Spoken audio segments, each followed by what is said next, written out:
Praise the lord. దయచేసి కూర్చోండి.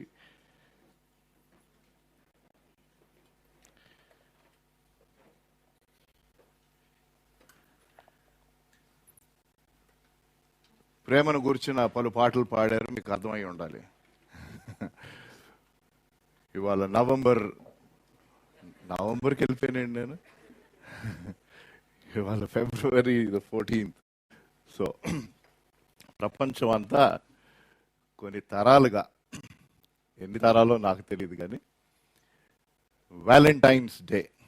నాకు వాస్తవానికి పూణేలో MBA చదవడానికి వెళ్ళినప్పటి వరకు వ్యాలంటైన్స్ డే అని ఒకటి ఉందని నాకు తెలియదు. ఇప్పుడు ప్రతిదీ ఒక డే అనుకోండి, కార్డులు పంచి పెట్టడానికో, ఫ్లవర్స్ ఇవ్వడానికో, గిఫ్ట్స్ కొనియడానికో. సో నాకు ఫస్ట్ వాస్తవానికి నిజంగా అంటే గ్రాడ్యుయేషన్లు కూడా తెలియదు నాకు. పునః MBAకి వెళ్ళినప్పుడు వ్యాలంటైన్స్ డే అని ఉంటుందని, అబ్బాయిలు అమ్మాయిలకి పువ్వులు ఇస్తారు అంటే పరిచయం ఉన్న అమ్మాయిలకి కాదు, పరిచయం చేసుకోవడానికి. మా క్లాస్మేట్ ఒకడు ఒక బంచ్ ఆఫ్ రోజెస్ పట్టుకొని బైక్లో దిగుతూ ఉన్నాడు, ఎవరు కనిపిస్తే వాళ్ళకి ఇద్దామా అని. నాకు ఆ సీన్ నేను ఎప్పుడు మర్చిపోలేను. మేము దూరం ఉండి చూస్తున్నాం అసలు ఏం చేస్తారు ఆ అమ్మాయిలని. ఫైనల్గా ఒక బస్ స్టాప్లో ఒక అమ్మాయిని మనోడు కనిపించింది. బైక్ పక్కన ఆపేసి పరిగెత్తుకుంటూ వెళ్ళి ఇలాగిచ్చాడు. ఏమన్నాడు తెలియదు, ఇలా చూసి కింద పడేసి కాలుతో తొక్కిన దాన్ని. అదే నాకు వ్యాలంటైన్స్ డే సీన్ అనమాట. ఇంటర్నెట్లో వాట్ ఈస్ వ్యాలంటైన్స్ డే అని మీరు టైప్ చేస్తే, ఇప్పుడు చేయబాకండి, చేస్తే దేర్ ఆర్ డిఫరెంట్ స్టోరీస్. వాస్తవం ఎవరికి తెలియదు. So they call it a mystery. ఉన్న స్టోరీస్లో ఎక్కువగా చలామణైన స్టోరీ ఏంటంటే సెయింట్ వ్యాలంటైన్ అన్న ఒక ఆయన ఉండేవాడు. 2వ శతాబ్దంలో, ఇన్ 240 AD ఆ టైంలో ఎంపరర్ క్లాడిస్ II అన్న ఆయన రోమా ప్రాంతాన్ని, ఆయన ఎంపైర్ని పరిపాలిస్తున్న టైంలో యంగ్ పీపుల్ పెళ్ళిళ్ళు చేసుకొని పిల్లలు కానీ ఉండటం కన్నా వాళ్ళు సోల్జర్స్గా అయితే బాగుంటుంది. అంటే ఇది చరిత్ర చెప్పిన కథ. ఇది వాస్తవం లేదో నాకు తెలియదు, దాంతో మనకి పెద్ద వచ్చేదేం లేదు. అంటే ఇంట్రెస్ట్ ఉంటే చెప్తున్నా వ్యాలంటైన్స్ డే వారికి. సో ఈ సెయింట్ వ్యాలంటైన్ అన్న ఆయన,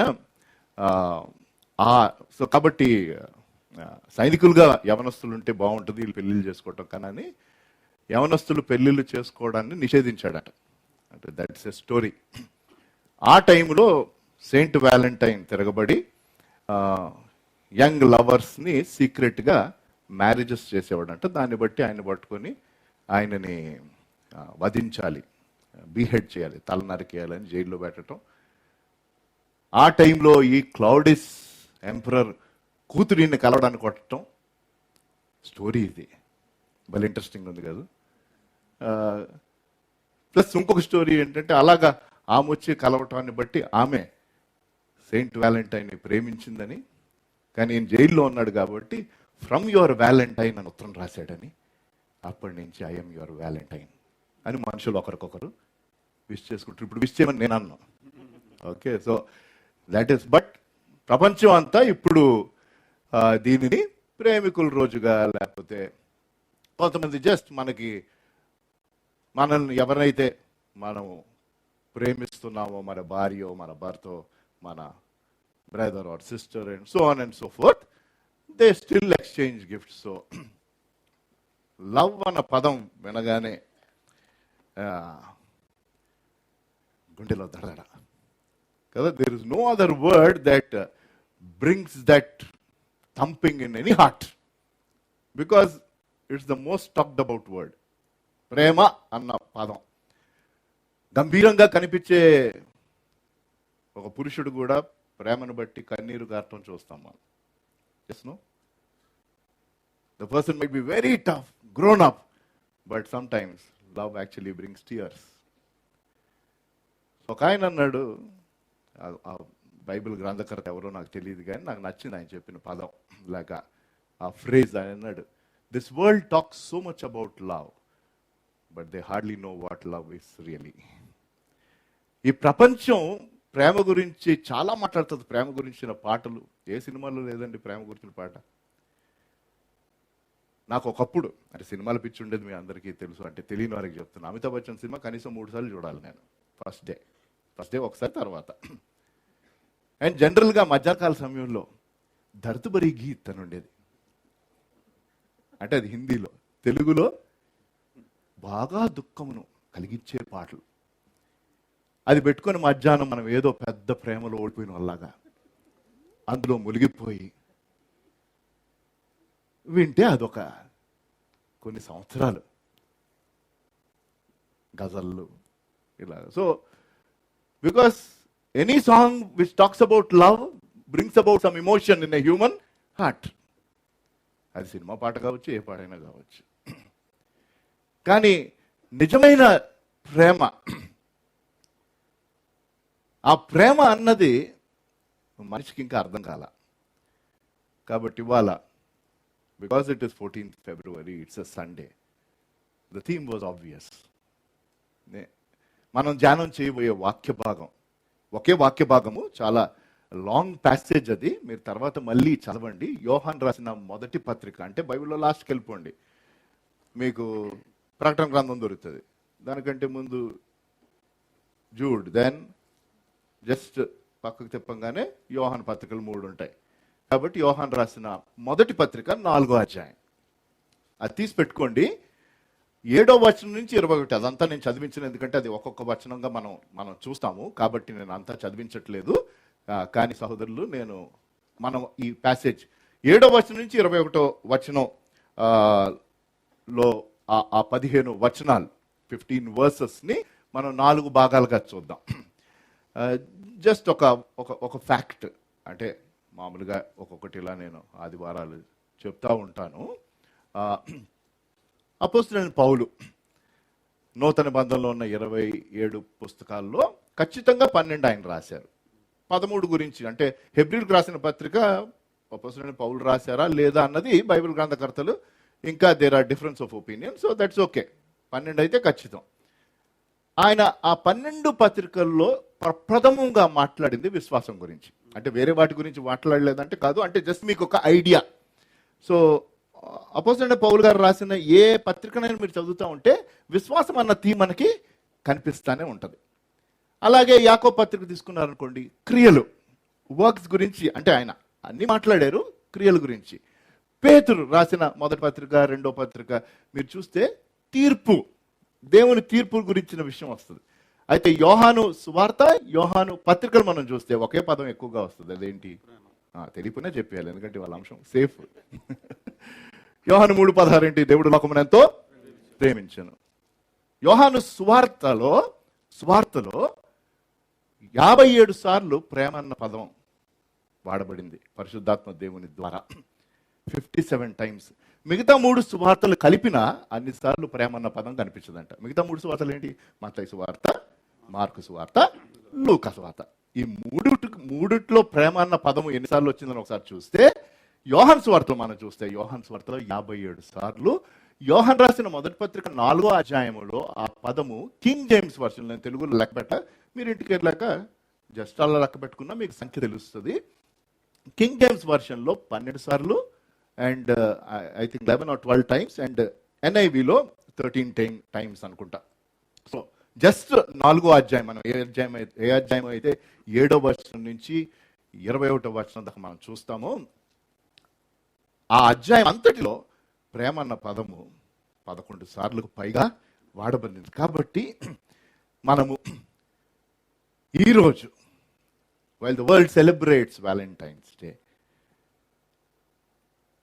నిజమైన, యథార్థమైన, పవిత్రమైన, ప్రశస్తమైన, నిష్కపటమైన, నిశ్షరతుతో కూడిన ప్రేమ ప్రభువైన యేసుక్రీస్తు వారు సిలువలో కనపరిచిన ప్రేమ. That is the only place real love can be understood. మనిషి పట్ల జాతి మత భేదాలు లేకుండా ప్రతి మనిషి పట్ల దేవుడు చూపించిన ప్రేమ ఎక్కడ కనిపిస్తుందండి అంటే, సేఫ్గా మనం ఖచ్చితంగా సిలువు వైపుకు చూపించాలి. ఈ లోకమునకు, ఈ లోకం అంటాం కన్నా ముందు మన కుటుంబానికి దేవుని ప్రేమ కావాలి. Yes no? మన చుట్టూన్న స్నేహితులకి దేవుని ప్రేమ కావాలి. మనం నివసిస్తున్న ఈ సమాజమునకు దేవుని ప్రేమ కావాలి. చివరి దినాల్లో అనేక మంది ప్రేమ చల్లారును అని ఉంది, అది కనిపిస్తుంది. ఇప్పుడు అంతా మోర్సో ఈ కోవిడ్ వచ్చిన తర్వాత, కోవిడ్ కంటే ముందు కూడా ఫేస్బుక్ వాటి ద్వారానే ఫ్రెండ్షిప్లు, ఇంకా కోవిడ్ వచ్చేసిన తర్వాత పూర్తిగా సోషల్ నెట్వర్కింగ్ మీదే. కాబట్టి ఈ తరమునకు తెలిసిన ఫ్రెండ్షిప్ ట్విట్టర్ ద్వారానో, ఫేస్బుక్ ద్వారానో, ఇన్స్టాగ్రామ్ ద్వారానో. వేరే ఫ్రెండ్షిప్స్ అన్న తెలియవు. నిజమైన లవ్ అంటే ఎవరు చూడట్లే. కాబట్టి ఆ ప్రేమకు ఉన్న నిర్వచనం మారిపోయింది. The definition of love changes from different relationships across countries. గనుక మనం దేవుని ప్రేమను అర్థం చేసుకోవాలి. పరిశుద్ధ గ్రంథమును ఒక రకంగా మనం చూడాలంటే ఇది దేవుడు మానవాళికి అందించిన ప్రేమ పుస్తకం. And that is not wrong to say. పరిశుద్ధ గ్రంథం అంతా దేవుడు మనిషికి రాసిన ప్రేమ ఉత్తరం. గనుక ఇవాళ ఈ ఆదివారపు ఆరాధనలో ఈ 15 వచనాల్లో 4 రీతులుగా చూద్దాం. జనరల్గా నేను పాయింట్స్ ఇస్తాను, సబ్ పాయింట్స్ ఇస్తాను, కాబట్టి అదే రీతిగా ఉంటుంది. ఒకటి అంటే కొన్ని వచనాలు నేను ఇప్పుడు అవి చదివిస్తాను. ఒకటి, ప్రేమ యొక్క ఖచ్చితమైన రుజువు, the sure evidence of true love or God's love. Okay, అది మొదట మనం చూస్తాం. Next, not only the sure evidence but the supreme example. ప్రేమ గురించిన అంటే ఇవన్నీ ఈ 15 వచనాలు మనం ఇప్పుడు చూడబోతున్నాం. నేను మీకు ఓవర్వ్యూ ఇస్తున్నాను, జస్ట్ మీ మైండ్ సెట్ అవ్వడానికి. ఒకటి, ప్రేమ గురించిన ఖచ్చితమైన రుజువు ఎలాగండి అంటే దిస్ ఇస్ ట్రూ లవ్ అని మనకెలా తెలుస్తుంది, ఈ లోకానికి ఎలా తెలుస్తుంది. రెండవది, ప్రేమను గురించిన ఒక గంభీరమైన సుప్రీం ఉన్నతమైన ఎగ్జాంపుల్, ఉదాహరణ ఉన్నదా, అది చూద్దాం ఆ వాక్య భాగంలోనే. మూడవది, ప్రేమ గూర్చిన ఆత్మీయమైన సారాంశం. What is the spiritual essence of God's love, of love. Fourth, the supernatural effects of love. ప్రేమ యొక్క అసాధారణమైన ప్రభావం. అది ఇవాళ వర్తమానం. అయిపోయింది, మనం వెళ్ళిపోవచ్చు. మీకు వాక్య భాగం ఇచ్చాను, పాయింట్లు ఇచ్చాను. నెక్స్ట్ ఏం చేయాలి? ఇంటికి వెళ్ళి బైబిల్ స్టడీ చేసుకోవాలి. ఎంత హ్యాపీ చూసారా? అన్నీ ఇక్కడే అరటిపండులాగా ఒలిచి పడితే అలాగా మీరు ఇంటికి వెళ్ళి చేసేది ఏంటి? Right, okay. So but we will understand. Unless మన కుటుంబానికి, మన సహవాసానికి, సమాజానికి, మన స్నేహితులకు నిజమైన ప్రేమ అవసరం, ఖచ్చితంగా అవసరం. Because that is how this heart is designed. ఈ హృదయం దేవుడు అలా తయారు చేశాడండి. It longs for real, genuine, pure love. అటువంటి ప్రేమ దేవుని బిడ్డలే అందించగలుగుతారు, వేరే ఎవరూ అందించలేరు. నిజమైన ప్రేమ, నిష్కపటమైన ప్రేమ దేవుని బిడ్డలే అందించగలుగుతారు. కానీ అలాగా ఇక్కడ ఎంతమంది అయితే యేసుప్రభువుని స్వంత రక్షణ స్వీకరించిన వారు ఈ ఆరాధనలో పాల్గొంటున్నారో, ఇక్కడికి వచ్చి లైవ్లో, ఆన్లైన్ ద్వారా మనము ఈ ఒక్క మాట చెప్పేసి నేను ఈ 4 విషయాలు మనం ఆ వచనాల్ని గబగబా చూసుకుంటూ మనకున్న సమయంలో ఈ వర్తమానాన్ని ముగించుకుందాం, ఈ ధ్యానాన్ని ముగించుకుందాం. దేవుని ప్రేమకు నన్ను నేను సమర్పించుకోకుండా అట్టి ప్రేమను నేను ఇతరులకి అందించలేను. And it's a daily process. Unless I surrender myself to God's love or submit myself, I cannot share God's love to others. నేను ఆయనకి సమర్పించుకున్నట్లయితే పరిశుద్ధాత్మ దేవుని ద్వారా ఆయన ప్రేమ నాకు దయచేస్తాడు. అది పరిశుద్ధాత్మ దేవుడు చేసే కార్యం మనకి తెలుసు. రోమా 5:5 ఉంటుంది. పరిశుద్ధాత్మ దేవుడు మన హృదయంలో దేవుని ప్రేమను కృంభరిస్తాడని. ఆ ప్రేమ మనము పొందగా అట్టి ప్రేమను మనం పంచిపెట్టాలి. కాబట్టి ఈ బ్యాక్గ్రౌండ్తో ఇప్పుడు మొదటి రెండు వచనాలు అంటే 7వ వచనం 8వ వచనం. యోహాను సువార్త 4వ అధ్యాయం ఇవాళ ప్రప్రథమంగా 1-2 వచనాలు వేరే పుస్తకాల నుంచి చూస్తాం, కానీ ఇవాళ మెయిన్ మెసేజ్ అంతా చాలా మట్టుకు ఆ వాక్య భాగంలోనే ఉంటాం కాబట్టి అది ఒక్కటి మీరు తీసి పెట్టుకుంటే సరిపోద్ది. యోహాను రాసిన మొదటి పత్రిక 4వ అధ్యాయం 7-8 వచనాల్లో ఈ మొదటి విషయం ఏంటి? మొదటి విషయం ప్రేమ యొక్క ఖచ్చితమైన రుజువు. The sure evidence of love. Where is it? 7 and 8 verses. 7-8 చదువుతున్నప్పుడు దయచేసి వినండి. ప్రియులారా, మనము ఒకరినొకడు ప్రేమింతుము, ఏలయనగా ప్రేమ దేవుని మూలముగా కలుగుచున్నది. ఒకసారి అండర్లైన్ చేసేసుకోవాలి, అండర్లైన్ చేసుకుని హైలైట్ చేసుకొని జ్ఞాపకం పెట్టుకోవాలి. ప్రేమ ఎవరి వల్ల కలుగుతుంది? దేవుని మూలముగా కలుగుచున్నది. మన వల్ల అవ్వదు.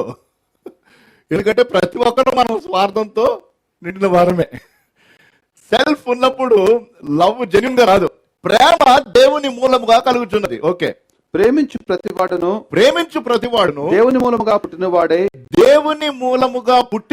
దేవుని ఎరుగును. దేవుడు ప్రేమాస్వరూపి. ప్రేమ లేనివాడు దేవుని ఎరుగడు. ఇదే కొన్ని గంటలు అయిపోద్దండి. అందుకని అన్నాను ఓవర్ వ్యూ. తర్వాత మీరు ఇంకా ఇన్ డీప్ ఈ వారం అంతా మీకు టైం దొరికిన కొద్దీ just focus on God's love. ఎందుకంటే నెక్స్ట్ వెడ్నెస్డే నుంచి లెంట్ సీజన్, అంటే ట్రెడిషనల్గా లెంట్ ఆచరించేవారు బుధవారం మనకు ఆరాధన కూడా ఉంటుంది అనుకోండి. అది నేను ఎండ్లో చెప్తాను. కాబట్టి ప్రేమ యొక్క మనం అంటున్నాం, ప్రేమ యొక్క ఖచ్చితమైన రుజువు ఏంటి? ప్రేమ యొక్క రుజువు ఎక్కడెక్కడ కనిపిస్తుంది? ఈ 2 వచనాల ద్వారా, 7వ వచనం ద్వారా ఒక విషయం తెలుస్తుంది, 8వ వచనం ద్వారా ఇంకో విషయం తెలుస్తుంది. మళ్ళీ నేను డీటెయిల్స్లోకి వెళ్ళట్లా. మీరు తర్వాత చక్కగా ధ్యానం చేయండి. పరిశుద్ధాత్మ దేవుడు మీకు సహాయం చేసి తనను తాను కనపరుచుకుంటూ దేవుని ప్రేమ ఎంత ప్రశస్తమైనదో ఇంకా చక్కగా మీరు అర్థం చేసుకోవచ్చు బైబిల్ తెరిచి ధ్యానం చేసినట్లయితే. మొదటిది, ఫస్ట్ రుజువు ఏంటి అంటే మనం దేవుని కుటుంబమునకు చెందిన వారము. దేవుని కుటుంబములో ఉన్న వారిలో అంటే యేసుప్రభువుని స్వంత రక్షణగా స్వీకరించిన వారు దేవుని ప్రేమను పొందిన వారు, దేవుని ప్రేమను రుచి చూశారు, అట్టి ప్రేమకు వారు సమర్పించుకున్నారు, ఆ శిలువ కార్యమందు విశ్వసించారు, పరిశుద్ధాత్మ దేవుడు వారిలోకి వచ్చాడు, ఆయన నివసిస్తున్నాడు. ఆయనకి సమర్పించుకున్నట్లయితే దేవుని ప్రేమ వారిలో కృమ్మరింపబడుతుంది. వారు దేవుని యొక్క కుటుంబ సభ్యులుగా, కుమారులుగా, కుమార్తెలుగా ముద్రింపబడ్డారు. అట్టి వారిలోనే దేవుని ప్రేమ కనిపించే అవకాశము ఉన్నది. So where is the evidence of God's love? If this world is asking where is the evidence of God's love, దేవుని యొక్క ప్రేమ యొక్క రుజువు ఎక్కడుందయ్యా అంటే ఆయన కుటుంబంలో ఉంది అనాలి. కానీ ప్రాబ్లం ఏంటో తెలుసా? ఆ కుటుంబంలో ఉన్నవారిని ఈ సమాజం చూస్తున్నప్పుడు ఆ ప్రేమ కనిపించలేదు అనుకోండి, కమెంట్ ఎవరి మీదకి వస్తుంది? దేవుని మీదకి వస్తుంది. మీకు అర్థమవుతుందా? That is the huge responsibility. ప్రతి దేవుని బిడ్డకు ఉన్న అతి గొప్ప బాధ్యత ఏంటో తెలుసా? దేవుని ప్రేమను నేను కలిగి ఉన్నాను, అట్టి ప్రేమను నా మాటల్లో, నా క్రియలలో నేను స్పష్టంగా కనపరచాలి. ప్రేమ గురించిన వర్తమానం విని ఎక్కువ మంది మాట్లాడండి. ప్రేమను రుచి చూసిన వారు మారుతారు. Hallelujah. I can give the best of the message on God's love. And if people don't see God's love in me, they will not accept what I say. అంతే కదా? దేవుని ప్రేమను గురించిన గంభీరమైన వర్తమానం నేను కాదు, ఎవరైనా ఇవ్వచ్చు. కానీ వారిలో ఆ ప్రేమ కనిపించపోయినట్లయితే ఎలాగా? ఇంకొక వచనం, అంటే పేతురు రాసిన 2వ పత్రిక 1వ అధ్యాయం 4వ వచనం. అంటే ఎందుకు దాన్ని మీకు చెప్పిస్తున్నానంటే మీకు అర్థమవుతుంది, చదివితే మనకు అర్థమవుతుంది. పేతురు రాసిన 2వ పత్రిక 1వ అధ్యాయం 4వ వచనం. అంటే యోహాను రాసిన మొదటి పత్రిక నెక్స్ట్ అవతలకి దాని ముందు మనం చూస్తే పేతురు పత్రికలు ఉంటాయి. పేతురు రాసిన 2వ పత్రిక 1వ అధ్యాయం 4వ వచనం. మీకు కృపయు సమాధానమును విస్తరించును గాక. రైట్. ఆ మహిమ గుణాతిశయములను బట్టి ఓకే, ఆయన మనకు అమూల్యములను అత్యధికములైన వాగ్దానం అనుగ్రహించున్నాడు. ఈ దురాశను అనుసరించడం వలన లోకముందున్న భ్రష్టత్వమును ఈ వాగ్దానం మూలముగా మీరు తప్పించుకొని దైవ స్వభావమునందు పాలివారగునట్లు వాటిని అనుగ్రహించిన. జస్ట్ నేను చెప్పేస్తానంట. అంటే ఇది ఒకటి చూస్తే మనకు ఆ రుజువు గురించి అది అర్థమవుతుంది. జాగ్రత్తగా విందాం. సింపుల్, ఇదేమి కొత్త విషయం ఏం కాదు, మనకు అర్థం కాని విషయం ఏం కాదు. It is obvious. జనరల్గా ఒక్కొక్కరం ఒక్కొక్క కుటుంబంలో పుట్టినవారు. రైట్. నేను Mr and Mrs David Nehemiah గారికి పుట్టాను. ఈ లోకరీత్యా వారు నా తల్లిదండ్రులు. కాబట్టి వారి ద్వారా నేను కొంత నేచర్ని ఇన్హెరిట్ చేశాను. పాపపు నైజం అన్నది పుడుతున్న ప్రతి వారికి వచ్చిన పాపపు నైజం. కానీ ఒక తండ్రో తల్లో వాళ్ళ నేచర్ కూడా జీన్స్ ద్వారా నాకు వస్తాయి. రైట్? కొన్నిసార్లు అంట, అమ్మో ఏ నాన్నగారులకి మనోడికి బాగా కోపం. ఎగ్జాంపుల్ ఏంటది? That's nature. మీకు అర్థమవుతుంది కదా? Right? When we are born into a family we receive the nature of our parents. Not fully, some. అవునా కదా? ఇప్పుడు ఎవరు మీకేం చెప్పలేదా? అబ్బా మొత్తం డాడీయే, మొత్తం వీళ్ళ మమ్మీయే, or something like that. Right? Similarly మనం తిరిగి జన్మించినప్పుడు మనకి ఏ నేచర్ వస్తుంది? దేవుని స్వభావం ఏంటి? హల్లెలూయా, గట్టిగా చెప్పాలి. ప్రేమ. Hallelujah. Are you getting it? I am born again. That means I have the nature. అంటే ఇది ఎంత డెవలప్ అవుతున్నదని లైఫ్ లాంగ్ ప్రాసెస్. మీకు అర్థం? కానీ ప్రప్రథమముగా దేవుని నైజము ప్రేమించుడా. Do you agree or not? ఇక్కడ కొంచెం మళ్ళీ జాగ్రత్తగా ఉండాలి. మ్యాథమెటిక్స్ వాడకూడదు. God is love. So love is God? No. God is equal to love కాబట్టి love is equal to God కాదు. మీకు అర్థమైందా? Love is not equal to God. God shows what love is. Love doesn't show what God is. మీకు అర్థమవుతుందా? That is a big problem. ప్రేమ అన్నది, నిజమైన ప్రేమ అన్నది దేవుడు చూపిస్తున్నాడు. అలాగని ప్రేమ దేవుడు కాదు, దేవుడు ప్రేమై ఉన్నాడు. అర్థమవుతుందా? సో దేవుని కుటుంబంలో ఉన్నవారు దేవుని ప్రేమకు రుజువు. So you and I are proof, evidence that there is love of God. మీకు అర్థమైందా? మదర్ తెరీసా లాంటి వాళ్ళు ప్రపంచానికి అంతటికి ఆ ప్రేమ ఒక్క స్త్రీ చూపించిందండి. మన దేశంలోకి చెందిన ఆవిడగా. Think about it. ఇప్పటికీ లవ్ అనగానే జనరల్గా మదర్ తెరీసా గుర్తు చేసుకుంటారు. Yes no? One lady. మనం అంత అవనవసరంలా మన కుటుంబ సభ్యులకి, మన చుట్టూన్న వారికి, మనం పనిచేస్తున్న చోట, మనం నివసించిన చోట ప్రతి విశ్వాసి యథార్థంగా దేవుని ప్రేమను రుచి చూస్తూ అట్టి ప్రేమలో ఎదుగుతూ అట్టి ప్రేమను పంచిపెట్టగలిగితే ఈ లోకమునకు దేవుని ప్రేమ ఈ చివరి దినాల్లో స్పష్టంగా అర్థమవుతుంది. హల్లెలూయా. ప్రాబ్లం ఏంటంటే వారిలోనే కనిపించట్లా. వారిలోనే కాదు, మనలోనే కనిపించట్లే. Why should I point to others? నాలోనే అంతగా కనిపించట్లేకపోతున్నట్లయితే ఈ లోకమునకు దేవుని ప్రేమ యొక్క రుజువు ఎక్కడ కనిపించదు. బట్ ప్రైజ్ గాడ్, ఆ రుజువు ఈ లోకంలో ఉన్నది. హల్లెలూయా. ఇక్కడ ఎంతో మందిలో ఉండాలన్న ఆశ. సో వర్తమానపు శీర్షిక నేను ప్రారంభంలో చెప్పలేదు. Abide in love. ప్రేమలో నిలిచి ఉండు. అది అంటే నేను ఎంచుకున్న శీర్షిక, మీరు ఏదైనా పెట్టుకోవచ్చు. అది మొదటిది. ఇప్పుడు 8వ వచనానికి వెళ్దాం. అంటే యోహాను రాసిన మొదటి పత్రిక 4వ అధ్యాయం 7వ వచనం చూసాం. 8వ వచనం మనం మిగతావన్నీ కవర్ చేసుకుంటూ వెళ్ళిపోవాలి. దేవుడు ప్రేమ స్వరూపి, ప్రేమ లేనివాడు దేవునిని ఎరుగడు. అంటే ఒక రుజువు మనం దేవుని కుటుంబమునకు చెందిన వారమని. One evidence is we are the family of God is the evidence. Second evidence is fellowship with God. దేవునితో సహవాసం మరొక రుజువు. దేవుని ప్రేమ యొక్క రుజువు ఎక్కడండి అంటే ఈ 2 వచనాల ద్వారా మనం అర్థం చేసుకోగలిగింది. ఒకటి, నువ్వు దేవుని కుటుంబమునకు చెందినవాడు అయితే నువ్వు దేవుని ప్రేమను కనపరిచే వ్యక్తివి. ఆ రుజువు నీలో ఉన్నది. రెండవది, దేవునితో మనకున్న సహవాసం. ప్రేమ లేని వాడు దేవునిని ఎరుగడు. Does not no. దేవుని ఎరుగుడు. ఇంగ్లీష్లో డస్ నాట్ నో. అంటే again it is not head knowledge. దేవుని గురించి తెలియపోవటం కాదు, కానీ దేవుణ్ణి తెలుసుకోవటం. Not knowing about God but knowing God. అంటే వ్యక్తిగతంగా దేవుని యొక్క బిడ్డలు దేవునిని తెలుసుకోవాల్సిన అవసరత, అనగా దేవుని ప్రేమను తెలుసుకోవాల్సిన అవసరత ఉన్నది. అది మొదటిది. రెండవది, ఇప్పుడు 9వ వచనం మనం చూసినట్లయితే అదే 4వ అధ్యాయం, యోహాను రాసిన మొదటి పత్రిక 4వ అధ్యాయం 9వ వచనం. మనము ఆయన ద్వారా జీవించినట్లు దేవుడు తన అద్వితీయ కుమారుని లోకంలోనికి పంపెను. దీని వలన దేవుడు మనయందుంచిన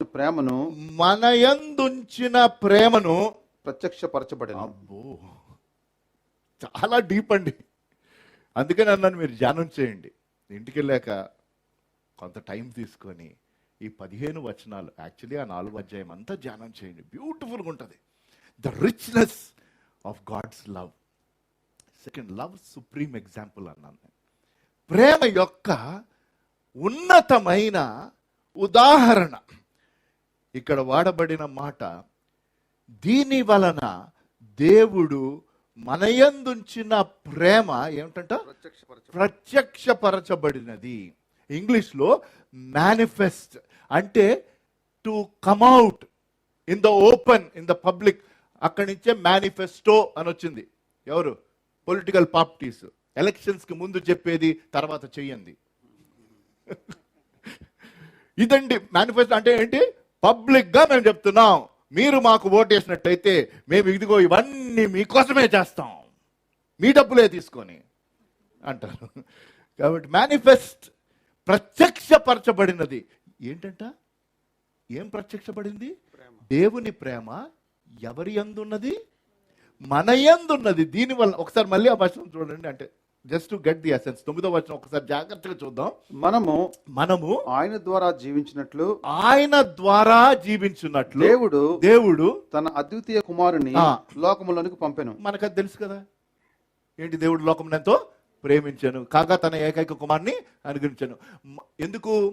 ఏ భేదము లేదు, అందరూ పాపము చేసి దేవుడు అనుగ్రహించి మహిమను కోల్పోతున్నారు. పాపం యొక్క జీతము మరణము. రైట్? అయితే ప్రభువైన యేసుక్రీస్తు వారి యందు విశ్వసించుట నిత్య జీవము. అది గొప్ప బహుమానము. మనము ఆయన యందు జీవించాలి. ఎందుకు ఆయన యందు జీవించే ఎలా సాధ్యం అవుతుంది? సిలువ కార్యమందు మనం విశ్వసించుట బట్టి. ఏ రోజైతే మన జీవితం ఆయనకి సమర్పించామో, ఆ గంభీరమైన సిలువ కార్యమందు దేవుని ప్రేమ దేవుడు కనపరిచాడో, ఆ ప్రేమ యందు నేను విశ్వసించి, ప్రభు నన్ను ప్రేమించి, ఈ పాపిని ప్రేమించి, నా పాపపు నైజమునకు బదులుగా నువ్వు నా పాపము నీ మీద వేసుకొని చనిపోయావు, అయ్యా నాకు నీ రక్షణ కావాలి. ఆ రోజు మనకేమొచ్చింది? నిత్య జీవం. మన పాపములు క్షమించబడినాయి, మనకి నిత్య జీవము వచ్చింది ఆయన ద్వారా. అందుకనే పౌలున్నాడు, ఇక్కడ నువ్వు జీవించువాడని నేను కాదు, క్రీస్తే నా యందు ఆయన యందు ఆయన ద్వారా జీవించాలని ఏమంటున్నాడు? దీని వలన దేవుడు మనయందుంచిన ప్రేమ ప్రత్యక్షపరచబడెను. ఒక్కసారి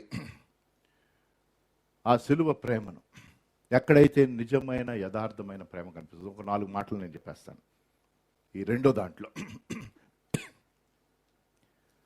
the supreme example of love, ప్రేమ యొక్క ఉన్నతమైన ఉదాహరణ, అతీతమైన ఉన్నతమైన ఉదాహరణ ఎక్కడుందయ్యా అంటే అది సిలువ దగ్గర ఉన్నది. సిలువ ప్రేమను కనపరుస్తున్నది. సిలువ ప్రేమ యొక్క నిర్వచనాన్ని చూపిస్తుంది. Love demonstrates, the cross demonstrates God's love and the cross defines God's love. So ఏంటి ప్రేమ? వివరంగా మనం వెళ్ళాం, కానీ ఆ వచనం ఏందాక ఇప్పుడు 2-3 సార్లు చదివారు. 9వ వచనంలో దేవుడు తన అద్వితీయ కుమారుని, చాలా చాలా ప్రాముఖ్యం అండి. అద్వితీయ కుమారుడు. అద్వితీయ అంటే ఏంటో తెలుసా? యునీక్ అంటే one and only, there is nobody else. అది అద్వితీయ కుమారుడు అన్న పదమునకు భావము. అంటే ఆయన ఒక్కడే, మరొకడు లేడు. He is unique, the one and only. అందుకని ఇంగ్లీష్లో ఉంటుంది, the one and only begotten son. అద్వితీయ కుమారుడు ఏం చేశాడు? దేవుని ప్రేమను ఈ లోకమునకు అందించాడు. తన జీవించిన జీవితం, తన మరణించిన జీవితం ఆయన మరణమును జయించింది. కాబట్టి 4 ఇందులో 1. ఇది నిజమైన నిస్వార్థమైన ప్రేమ, ఆర్ ట్రూ లవ్ సిలువలోనే మనకి తెలుస్తుంది అని మనం మరొకసారి జ్ఞాపకం చేసుకుంటున్నాం ఈ ఉదయాన. కాబట్టి నిజమైన ప్రేమలో ఉండే లక్షణాలు ఏంటి? సిలువ ద్వారా మనకు అర్థమయ్యేది వివరించట్లేదు, కేవలం మీకు చెప్తున్నాను. 1, అది నిస్వార్థమైన ప్రేమ. మనము ఆయన ద్వారా జీవించాలని, ఆ పదమును బట్టి ఆ మాట, మనము ఆయన ద్వారా, ఎంతమంది అయినా ఆయన యందు విశ్వసించడం ద్వారా వారు నిత్యము జీవించాలన్నది నిస్వార్థమైన ప్రేమ. ఆయన తెలుసుకోక మునుపు మనం చీకట్లో ఉన్నవారం, కానీ ఆయన్ని తెలుసుకుంట ద్వారా మనకు వెలుగొచ్చింది. హల్లెలూయా. మనము మరణమునకు అప్పగింపబడిన వారం, కానీ ఆయన్ని తెలుసుకుంట ద్వారా మనకి జీవము వచ్చింది. 10వ వచనం చూద్దాం. అదే 4వ అధ్యాయము, యోహాను రాసిన మొదటి పత్రిక 4వ అధ్యాయం 10వ వచనం. మనము దేవుని ప్రేమించుతామని కాదు, తానే మనల్ని ప్రేమించి రైట్, మన పాపములకు ప్రాయశ్చిత్తమైనటకు, మన పాపములకు ప్రాయశ్చిత్తము ఉన్నట్టు తన కుమారుని పంపెను. ఇందులో ప్రేమే ఉన్నది. ఇందులో ప్రేమ ఉన్నది. చాలా బ్యూటిఫుల్ అండి. తెలుగులో ప్రాయశ్చిత్తము, ఇంగ్లీష్లో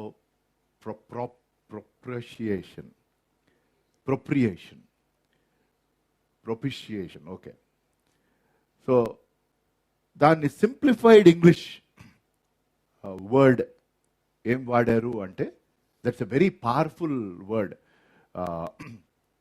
ప్రాయశ్చిత్తమును చెల్లించుట. దానిని వాడుక భాషలోకి తర్జుమా చేసినప్పుడు ప్రతి ఒక్కరికి అర్థమయ్యేలాగు, సిలువ మీద ఆయన చేసిన కార్యము తండ్రి అయిన దేవునిని సంపూర్ణంగా సంతృప్తిపరిచింది. ఆ ప్రాయశ్చిత్తము చెల్లించడం ద్వారా ఏమొచ్చింది? దేవునికి సంతృప్తి. దేని గురించి? ఇక మనిషి యొక్క పాపమునకు తీర్పు అన్నది ఎవరి మీదకి వచ్చేసింది? ఫుల్గా యేసుప్రభువు మీదకి వచ్చేసింది. కాబట్టి సమాప్తమైంది అని చెప్పినప్పుడు జడ్జి గారు సాటిస్ఫై అయ్యారు. పెనాల్టీ మీకు అర్థమైందా?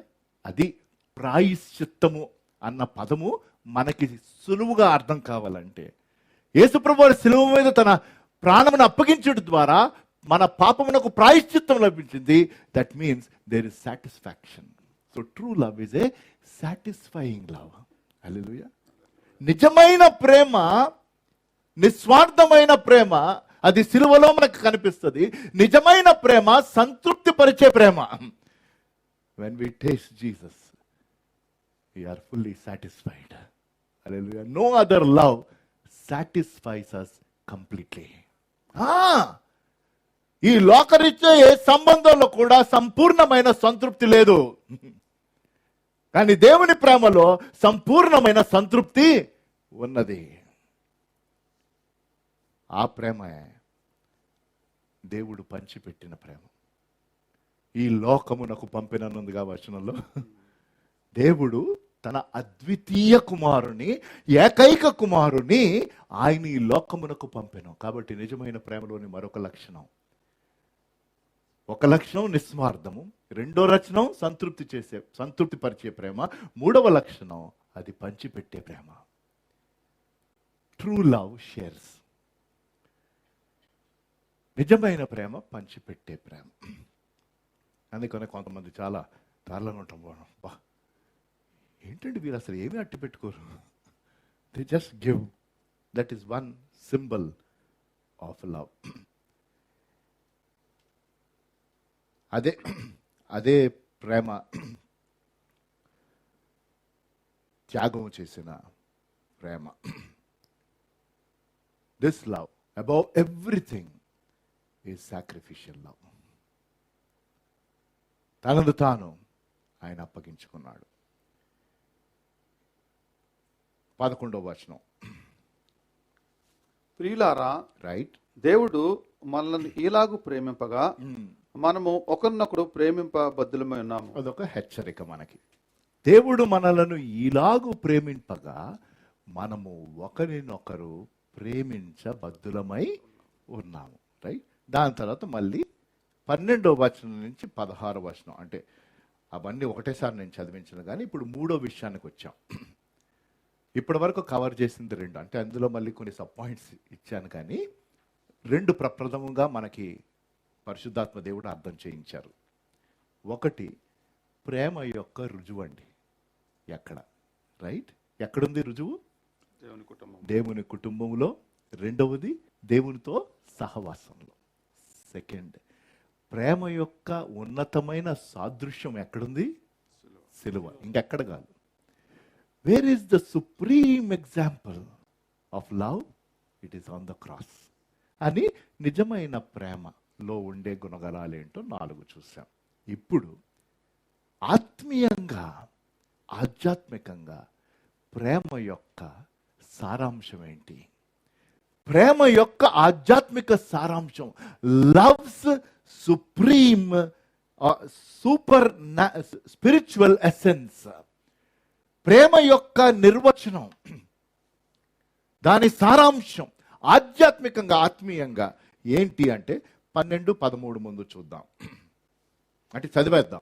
ఏ మానవుడును దేవుణ్ణి ఎప్పుడునూ చూచి ఉండలేదు. రైట్. మనము ఒకరినొకడు ప్రేమించడలా ఓకే, దేవుడు మన యందు నిలిచిండును, ఆయన ప్రేమ మన యందు సంపూర్ణమగును. రైట్. దీని వలన మనము ఆయన యందు నిలిచున్నామనియు ఆయన మన యందు ఉన్నాడనియు తెలుసుకొనిచున్నాము. ఓకే. ఏలయనగా ఆయన మనకు తన ఆత్మలో పాలు దయచేసి ఉన్నాడు. హల్లెలూయా.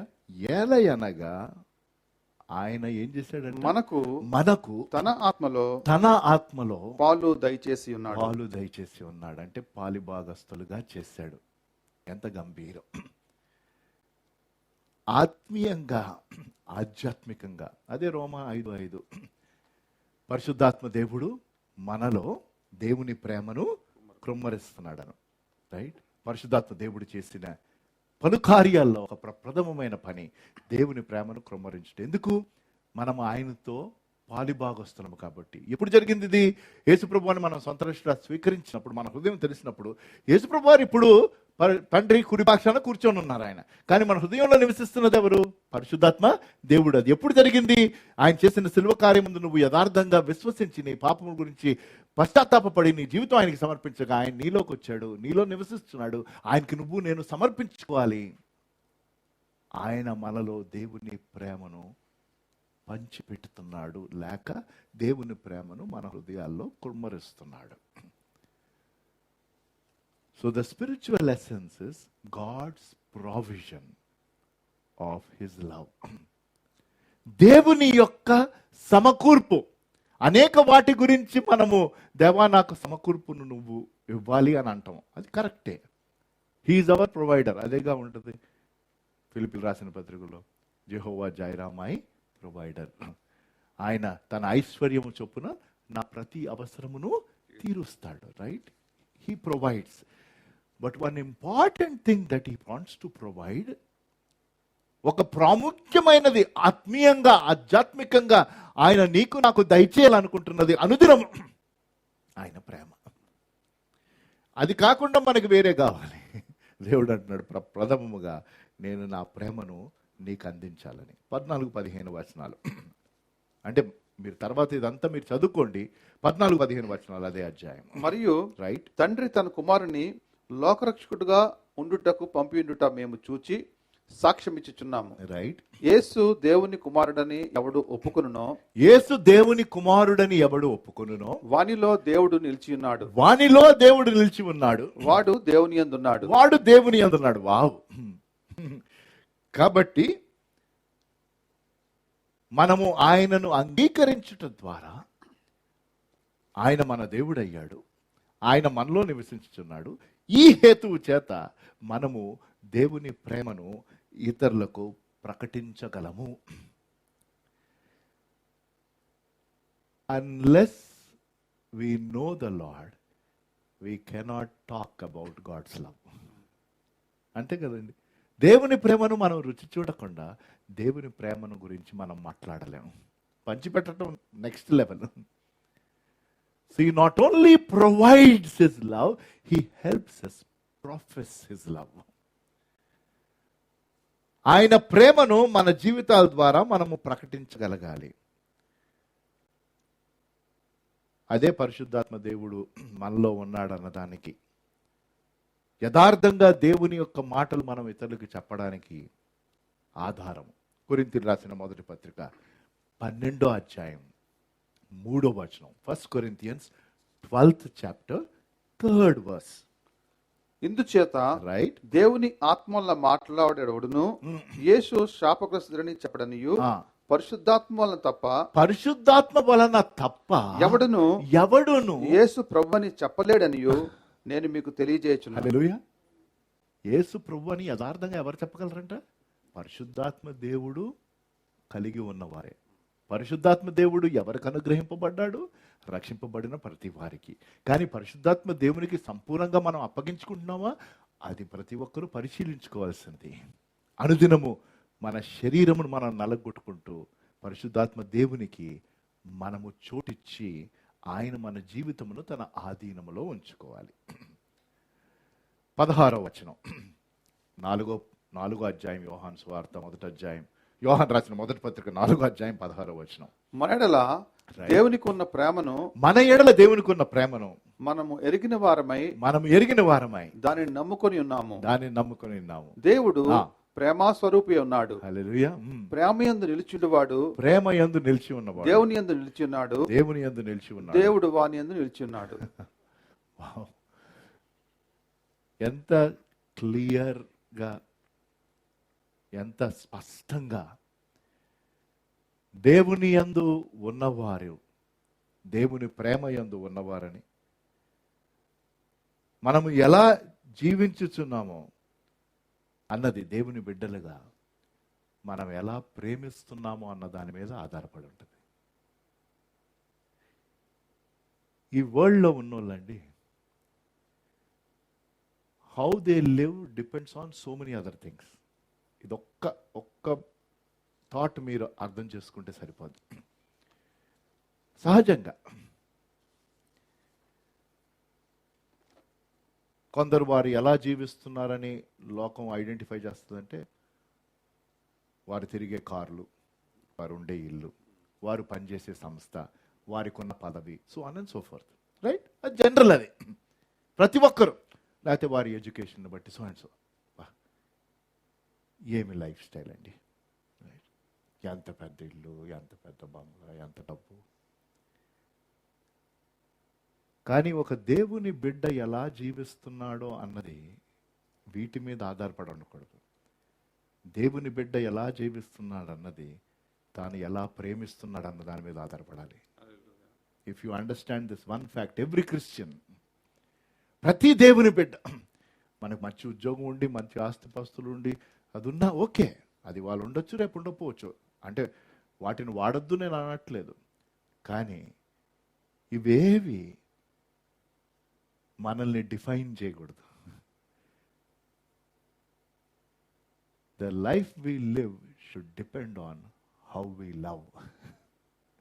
మనం ఎలా ప్రేమిస్తున్నామో దాని మీద మన జీవితం ఆధారపడి ఉండాలి. అది ఈ లోకం ఆశిస్తున్నది, అది ఈ లోకమును ఆకట్టుకునేది. మీకు అర్థమవుతుందా? ఇంకొకటి చెప్తా. మేలు పొంది కూడా కీడునివ్వటం, అది సైతాన్ లెవెల్. అలాగే ఎవరు లేరు ఇక్కడ. మీరు ఉన్నారన్నా నేను ఒప్పుకోను. అలా ఉన్న వాళ్ళు ఇక్కడ రారు అసలు. ఆన్లైన్లో కూడా ఉంటారు. I praise God. అది ఫస్ట్ లెవెల్, మూర్ఖమైన లెవెల్. మేలు పొంది కూడా కీడు చేయటం. సెకండ్ లెవెల్, మేలుకి మేలు చెప్పాలి, అది హ్యూమన్ లెవెల్, మన లెవెల్. మంచికి మంచి, చెడుకి మా టైం కూడా వస్తుందండి అంటాం కదా. దేవుని లెవెల్ ఏంటి? సాల్మన్ రాజు గారు నెమ్మది చెప్తున్నారు మైక్ నుంచి. మంచికి మంచి, కీడుకి కూడా. సో హ్యూమన్ లెవెల్లోనే ఉండిపోదామా? అది విషయం. మన జీవించే జీవితము మనం ఎలా ప్రేమిస్తున్నామో దాని మీద ఆధారపడి ఉంటే ఈ ప్రపంచంలో ఉన్న ఇంకా ఎంతోమంది దేవుని తెలుసుకునే అవకాశం ఉంటుంది. Hallelujah. Because nobody can show that love. మనంతట మనం ఎవరూ ఈ ప్రేమను చూపించలేం. ఎందుకు? దేవుడు ప్రేమ అయి ఉన్నాడు. ఆ ప్రేమ నాకు ఇవ్వాలని ఆశపడుతున్నాడు. ఆ ప్రేమ పొందిన నేను అట్టి ప్రేమ నేను ఇతరులకు చూపించాను. ఇప్పుడు లాస్ట్ 17వ వచనం కొద్దాం. 16 చదివారు కదా బ్రదర్? ఎస్, 17వ. ఇప్పుడు 4th తీర్పు దినమందు లవ్స్ సూపర్ న్యాచురల్ ఎఫెక్ట్స్. ప్రేమ యొక్క అసాధారణమైన ప్రభావం ఏంటి? 17 నుంచి 19 చదివేమని కోరుతున్నాను నేను. తీర్పు దినమందు మనకు ధైర్యము కలుగునట్లు దీని వలన ప్రేమ మనలో పరిపూర్ణము చేయబడి ఉన్నది. హల్లెలూయా. ఒకటే మీరు అక్కడ అర్థం చేసుకోవాలి, అందుకనే నేను ముందుకు వెళ్ళిపోతున్నాను. తీర్పు దినమందు మనకేంటండి? ధైర్యము కలుగునట్లు దీని వలన ప్రేమ మనలో పరిపూర్ణము చేయబడి ఉన్నది. చాలా డీప్. కానీ మీకు అర్థం, సింపుల్గా చెప్పాలంటే ప్రేమ యొక్క అసాధారణమైన ప్రభావం ఏంటంటే దేవుని ప్రేమ మనకి ధైర్యం ఇస్తుంది. అది గుర్తుపెట్టుకుంటే చాలు. అంటే ఒక పాయింట్గా కాదు, మన లైఫ్లో ప్రాక్టికల్గా the more we experience God's love, the more confident we are that we will face Him and also live in this world. మీకు అర్థమైందా? God's love gives us confidence. అంతే కదండి.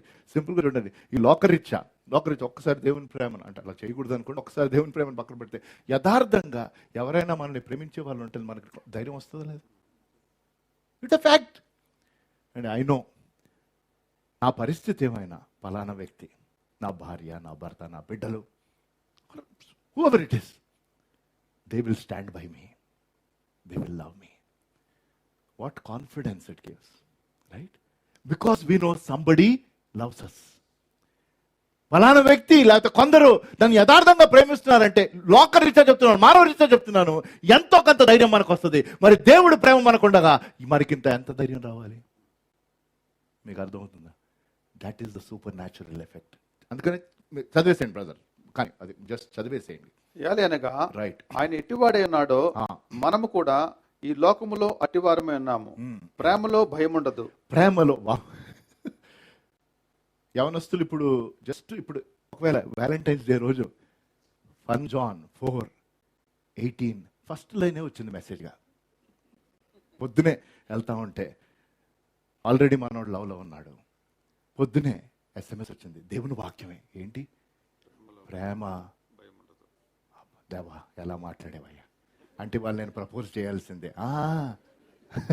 బాబు, all you wonderful young people, మీకేం license లేదు అట్లాగా. ఆ మొత్తం కాంటెక్స్ట్లో అంటే ఎందుకంటే ఇట్లాంటివి వస్తుంటాయి. అదే పూర్తి వచనం అనుకుంటారు, కనీసం బైబిల్ తీసి ఫుల్ వర్స్ ఏంటో కూడా తెలియదు. దేవా భలే మాట్లాడుతున్నావయ్యాను, ప్రేమ యందు భయం ఉండదు. నేను వెళ్ళిపోతాను అంతే, ఫ్లవర్స్ పట్టుకుని చదివేసింది బ్రదర్, సారీ. ప్రేమ భయపడదు, ప్రేమలో భయం ఉండదు. అంతేకాదు పరిపూర్ణ ప్రేమ భయమును వెళ్ళగొట్టును. ఏంటండి ఈ ప్రేమ? దాని ముందు వచనంలో ఉంది. దేవుడు ఒకసారి మళ్ళీ ఆ లింక్ కోసం, తీర్పు దినమందు మనకు ధైర్యం కలుగునట్లు. మనకి తీర్పు దినం ఎప్పుడండి? ఆయన కలిసినప్పుడు. నేను ఎన్నోసార్లు చెప్పాను, మళ్ళీ చెప్తున్నాను. రక్షింపబడిన వారికి తీర్పు పాపం గురించి కాదు. ఎందుకు? పడమటికి తూర్పు ఎంత దూరం అంత దూరము మన అతిక్రమంలో ఆయన దూరం చేశాడు. రక్షింపబడిన వారికి తీర్పు ఏంటి? మనం దేవుని కోసం చేసిన పని. అది కర్ర కొయ్య లేకపోతే కొంచెం శ్రేష్టమైనదా, దాన్ని బట్టి మనకి బహుమానం, అది తీర్పు. కానీ ఆ తీర్పు యందు కూడా మనం నిలబడడానికి ఏం కావాలంట? ధైర్యం కావాలి. ఆ ధైర్యం ఎలాగొస్తుంది? దేవుని ప్రేమ మనలో పరిపూర్ణమవునప్పుడు, దేవుని ప్రేమ మనలో పనిచేస్తున్నప్పుడు. అది లింక్. ఇప్పుడు 19 చదివేసేయండి బ్రదర్, సారీ. ఆయనే మొదట మనం ప్రేమించిన కనుక రైట్, మనము 18 కూడా చదివేసండి, సారీ. అంతేకాదు ఆ. పరిపూర్ణ ప్రేమ భయమును వెళ్ళగొట్టును, ఓకే, భయము దండనతో కూడినది, రైట్, భయపడేవాడు ప్రేమయందు పరిపూర్ణము చేయబడిన వాడు కాడు. ఆయనే రైట్. చదివేసండి. మొదట మనల్ని ప్రేమించిన గనుక ఆయనే మొదట మనల్ని ప్రేమించిన కనుక మనము ప్రేమించున్నాము. మనము ప్రేమించుచున్నాము. ఆ వచనాలు యొక్క సారాంశం ప్రేమ యొక్క అసాధారణమైన ప్రభావం. Love has a supernatural effect. God's love, దేవుని ప్రేమ తన బిడ్డల జీవితంలో అసాధారణమైన ప్రభావం తీసుకొని వస్తుంది. ఎందుకు? ఆయన మనల్ని ప్రేమించారు. ఆ ప్రేమను బట్టి ఇంతకుముందు ప్రేమించలేని వారం, సింపుల్గా చెప్పాలంటే ఇంతకుముందు ప్రేమించలేని వారం ఇప్పుడు ఎంతో కొంత ప్రేమించగలుగుతున్నాం. హల్లెలూయా. దట్ ఈస్ ద బేసిక్ అండి. ఇంకా అలాగా దేవునికి సమర్పించుకుంటూ మనలో ఉన్న ఈగోని పక్కన పెట్టి, మన యొక్క ఇమోషన్స్ని పక్కన పెట్టి, ఇంకొంచెం దేవునికి మన జీవితాలు మనం సమర్పించుకున్నట్లయితే మరింత దేవుని ప్రేమను మనం చూపించగలుగుతాం. మీకు అర్థమవుతుందా? That is the confidence. Now verse 20-21 we will end. ఎవడైనాను నేను దేవుని ప్రేమించుచున్నానని చెప్పి తన సహోదరుని ద్వేషించిన యెడల అతడు అబద్ధికుడగును. తాను చూచిన తన సహోదరుని ప్రేమింపని వాడు తాను చూడని దేవుని ప్రేమించలేడు. ప్రాక్టికల్ విషయం చెప్పారు. 21 దేవుని ప్రేమించువాడు తన సహోదరుని కూడా ప్రేమింపవలన ఆజ్ఞను మనం ఆయన వలన పొంది ఉన్నాము. రెండు, ఒక ప్రభావం, అసాధారణ ప్రభావం ఏంటి? ధైర్యము. రెండవది దయ. ఈ రెండు ఎఫెక్ట్స్ మన లైఫ్లో ఉన్నాయా? Are you having confidence? Second, are you showing compassion? ఎవరికి? అట్లీస్ట్ తోటి విశ్వాసులకి ఏం చూపించాలి? దేవుని ప్రేమను. దేవుని ప్రేమించుతున్నానని చెప్పిన వాడు తన సహోదరుని ప్రేమించాలి. కనిపించిన దేవుణ్ణి ప్రేమించుతున్నానని చెప్పి, కనిపించుతున్న సహోదరుని ప్రేమించకుండా దేవుని ప్రేమిస్తున్నానంటే అది సాధ్యము కాదు అన్నాడు. ఈ గంభీరమైన వాక్య భాగం ద్వారా దేవుని ప్రేమ ఎంత అతీతమైనదో మనకు అర్థమైంది. రక్షింపబడిన వారికి ఈ ప్రేమ వారి హృదయములో కృంభరింపబడుతున్నది. అంటే మనం ఈ హృదయములో ఆయనకి చోటును ఇచ్చి పరిశుద్ధాత్మ దేవునికి మనము సమర్పించుకొని మన దేహమును సజీవ యాగముగా ఇస్తూ, ఇంకా ఎవరైనా ఇవాళ వర్తమానం వినిన వారిలో ఇక్కడ ఆన్లైన్ ద్వారా ఇట్టి శ్రేష్టమైన ప్రేమను రుచి చూడని వారుంటే ఈ ప్రేమ మీకోసమే. ఈరోజైనా మీ హృదయపు తలుపు ఆయనకు తెరిచి ఆ సిలువ కార్యమందు ఆయన చూపిన ప్రేమని మన పాపమును బట్టి ఆయన ఆ రీతిగా మరణించవలసి వచ్చింది, మరణమునకు అప్పగించుకోవలసిన అవసరం వచ్చింది. అట్టి ప్రేమను పొందే తరుణం ఈ క్షణం. That is the only place where you can understand and experience real love. And you say, lord, thank you for loving me first. మనం ఆయనను మొదట ప్రేమించామని కాదు, దేవుడు మొదట మనలను ప్రేమించను. ఆ ప్రేమను స్వీకరించండి. స్వీకరించిన వారు అట్టి ప్రేమ చేసే కార్యము పరిపూర్ణం అవ్వాలని ఆయనకి సమర్పించుకోండి. ప్రార్థన చేసుకుందాం. దేవుడిచ్చిన ఈ శ్రేష్టమైన వాక్యమును బట్టి ప్రతి వారము ఆయన గంభీరమైన విలువైన వాక్యమన్న ఆహారమును దేవుడు మనకి సమృద్ధిగా దయచేస్తున్నారు. సమృద్ధిగా. మరి ఈ వాక్యమును భుజించుచున్న మనము బలము పొంది ఇట్టి వాక్యమును మన జీవితాల ద్వారా ఇతరులకు అందించాలి. ఇవాళ ప్రేమను నిలిచి ఉండటం, దేవుని ప్రేమ యందు నిలిచి ఉండటం అన్నది మనం అర్థం చేసుకున్నాం. ఏ విషయంలో అయినా దేవుడు మీతో మాట్లాడి మిమ్మల్ని సరి చేసుకోమని కోరిన యెడల దయచేసి సరి చేసుకోండి.